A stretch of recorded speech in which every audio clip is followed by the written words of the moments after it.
Prito ko yung beef. Sarap kasi siya yung naka-fry.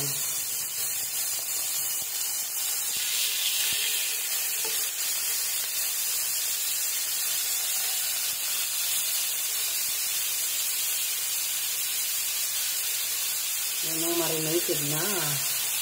Marinated beef na siya, guys.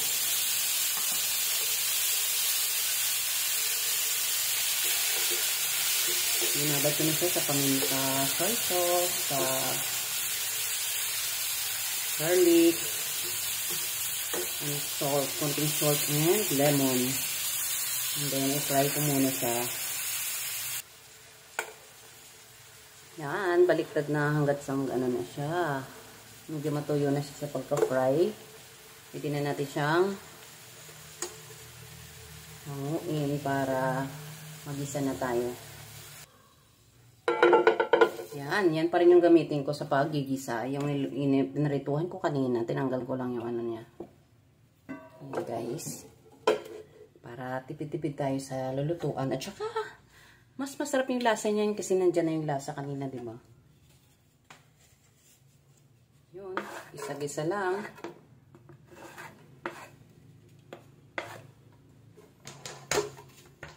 Isang buong ano lang siya, garlic. Pag slightly brown na siya, ilagay ko na ang onion. Pero guys, nakabukod pa to yung onion kanina na finry ko. Mas marami yun. Ito, gusto ko kasi pag magisa, meron pa rin onion. Yan, para masarap. Noot sarap. And then, pag nagisa ko na, okay na siya, ilagay ko na ang naka-fry kanina.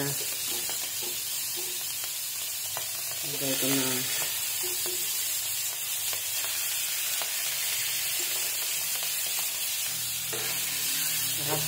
Sarap na guys, oh. Pag nasuti na, na-fry na siya, sarap na. Ito pa lang, masarap na. Yan.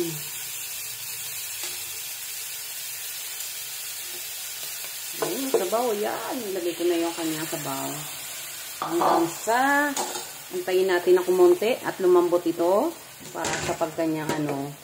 Gusto nyo guys, pwedeng malapot siya. Pwede namang ganito lang, di ba? Yung wala siyang masyadong malapot.